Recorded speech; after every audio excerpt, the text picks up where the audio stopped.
అయితే ఇప్పుడు మనకి గజదొంగలో చూసుకుంటే పాటలు ఒక్కొక్కటి కూడా ఇప్పటికీ మారుమోగిపోతుంటాయి. ఇంట్రడక్షన్ పాట చూసారా? నీళ్ళు బంగారం నీళ్ళు బంగారంగాను ఒక బెంచ్ మార్క్ సెట్ చేసిన సాంగ్ లాగా ఉంటుంది. ఒక మామూలుగా ఐటమ్, ఇవాళ ఐటమ్ సాంగ్స్ అంటారు చూడండి. ఆ రోజుల్లో జ్యోతిలక్ష్మి జయమాలి చేసేవాళ్ళు. అవును, ఆ సినిమాలో జయమాలి సాంగ్స్లో ది బెస్ట్ సాంగ్ అండి. రామారావు జయమాలి కొన్ని సినిమాలు చేశారు, బట్ నీళ్ళు బంగారం అనేది ఇక బెంచ్ మార్క్, అవుట్ స్టాండింగ్. దాన్ని మించిన సాంగ్ రాలా ఇంతవరకు కరెక్ట్గా చెప్పాలంటే.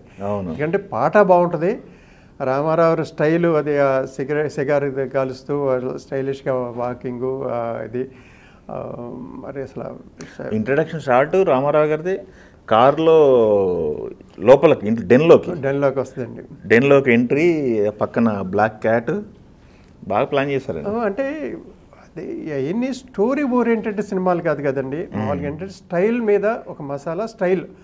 ఒక క్యారెక్టర్ వచ్చి కొంచెం లైటర్ వెయిన్లో ఉండే క్యారెక్టర్, రెండోదేమో ఒక గజ దొంగ, ఒక డిఫరెంట్ స్టైలిష్గా ఉండాలి. అలా స్టైలిష్గా తీయపోతే మామూలు సినిమా అయిపోద్ది. రామారావుని ఆ రకంగా చూపించి ఆ కారు, ఆయన సీట్లో కూర్చుంటాం, సిగార్ తాగటం, మీరు అన్నట్టు క్యాటు, ఇవన్నీ అదేంటంటే ఒక తెలియని ఒక క్యారెక్టర్ చుట్టూ ఒక గ్లో వచ్చింది. ఆడియన్స్కి ఇంట్రెస్టింగ్గా ఉంది. అది సినిమాకు తెలియని ఒక రిచ్నెస్ తీసుకొచ్చింది ఆ సెటప్, రామారావు సెటప్. అది షూట్ మొత్తం కూడా చెన్నైలో చేశారు సార్, అది మద్రాసులో మొత్తం అంతా షూటింగ్ అంతా చెన్నైనండి. అప్పట్లో అసలు హైదరాబాద్ ఇంకా లేదు కదా, చెన్నైలో షూటింగ్. అవుట్డోర్ మాత్రం సాంగ్స్ ఊటీలో అనుకున్నాం ఒరిజినల్. ఇది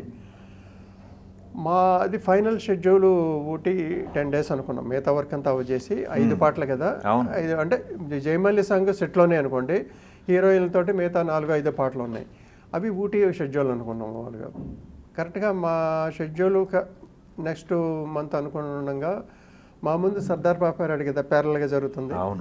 ఆ షూటింగ్ టైంలో రామారావు చేయి విరిగింది. అక్కడ షూటింగ్లోనే జరిగింది. షూటింగ్లోనే ఏదో బైక్ మీద కూర్చుని ఆయన అంటే ఆ బైక్ పడిపోయి ఏదో మొత్తానికి చెయ్యి విరిగిందనమాట. ఓకే. సో ఆయన కట్టుకట్టి డాక్టర్స్ మినిమం 6 weeks రెస్ట్ తీసుకోవాలి, ఎందుకంటే ఆ ఏజ్, యంగ్ ఏజ్లో అంటే కొంత త్వరగా హీల్ అవుద్ది, కానీ అప్పటికే ఆయన మరి నియరింగ్ 60s కదా, కొంచెం మినిమం 6 weeks కావాలి హీల్ అవ్వడానికి అంటుంటే మా షెడ్యూల్ పోయింది.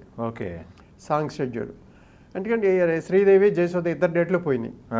సరే ఇక 4 వారాలు అయిన తర్వాత ఇక ఆయన ఏంటంటే డాక్టర్స్ 6 వారాలన్నా 4 వారాలు అయిపోయిన తర్వాత ఇక మేము ఇంట్లో కూర్చోలేము, మీరు షూటింగ్ పెట్టుకోండి నేను కవర్ చేశారు.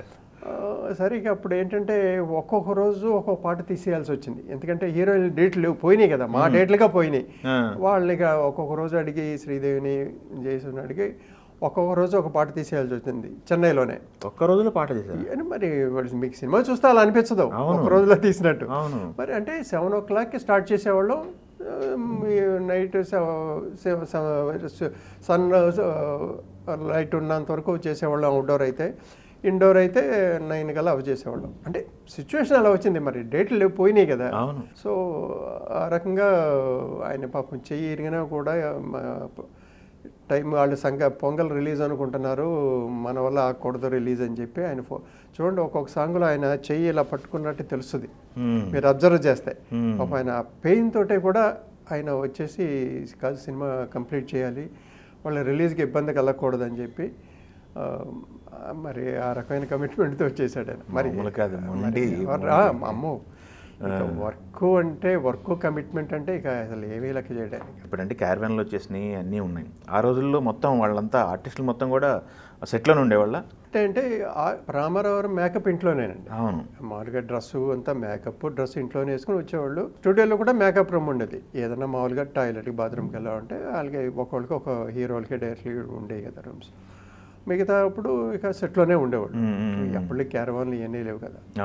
ఈ సందర్భంగా ఇంకోటి కూడా చెప్పాలి మీకు. చెప్పండి సార్. ఇప్పుడు బీజేపీలో సాంగ్స్ చేస్తున్నామంటే అంటే ఒకరోజు ఒక పాట తీయాల్సి వచ్చింది. అప్పట్లో బీజేపీలో సాంగ్స్ చేసేవాళ్ళం కదా, మెడ్రాస్ బీజేపీలో మహాబలిపురం రోడ్లో ఉంటుంది, ఈసీఆర్ రోడ్లో. 10 to 2 ఒక సాంగ్ అయిపోయిందండి 4 hours. చుప్పనాథి చంద్రుడు మబ్బుచాటు గెలని జయసుధ సాంగ్. రామారావు మామూలుగా 9 కల్లా వచ్చారు. అంటే డ్రెస్ చేంజ్ లేదు, డ్రెస్ చేంజ్లు ఉంటే కొంచెం టైం పడుద్ది. సింగర్ డ్రెస్ చేంజ్ అవుద్ది, ఎందుకంటే ఒకరోజు ఒక పాట అవ్వాలి కదా, డ్రెస్ చేంజ్ పెట్టుకున్నదని. లంచ్ బ్రేక్ తర్వాత ఏంటంటే అప్పట్లో బీజేపీలో రూమ్స్ ఉండేవి, మంచి రూమ్స్, అంటే కాటేజీలు ఉంటాయి. రూమ్స్ అంటే సీషోర్ కాటేజీలు కదా, వాటిలో మంచి కాటేజీ హీరోకి ఇస్తాం న్యాచురల్గా. అది ఆయన కోసం కాటేజీ పెడితే ఆయన ఒకటే అన్నారు, మధ్యలో మనం ఒక అరగంట కోసం వాళ్ళు ఫుల్ డే రెంట్ వేస్తాడు వాడు. అక్కర్లేదు, అరగంట నేను ఇక్కడే వెయిట్ చేస్తాను, మీరు రూమ్ తీసుకోవద్దు. చూడండి, that kind of commitment, that kind of cooperation can you expect? నా వల్ల మళ్ళీ నిర్మాతకి ఎందుకు డబ్బులు ఎందుకు అనవసరం. ఒక అరగంట మ్యాక్సిమం రిలాక్స్ అయితే ఒక అరగంట రిలాక్స్ అవ్వడం కోసం వాడు ఫుల్ డే రెంట్ వేస్తాడు. అక్కర్లేదు నాకు, జస్ట్ ఒక హాఫ్ అన్ అవరే కదా రిలాక్స్ అయ్యేది. గ్రేట్ అండి.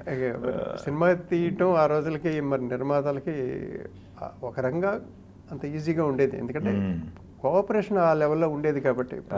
రిజల్ట్ ఎంత సాటిస్ఫాక్షన్ వచ్చింది మీకు? ఎంత ఫౌండేషన్ ఇస్తుంది గట్టిగా రిజల్ట్ అది సినిమా గజదొంగ?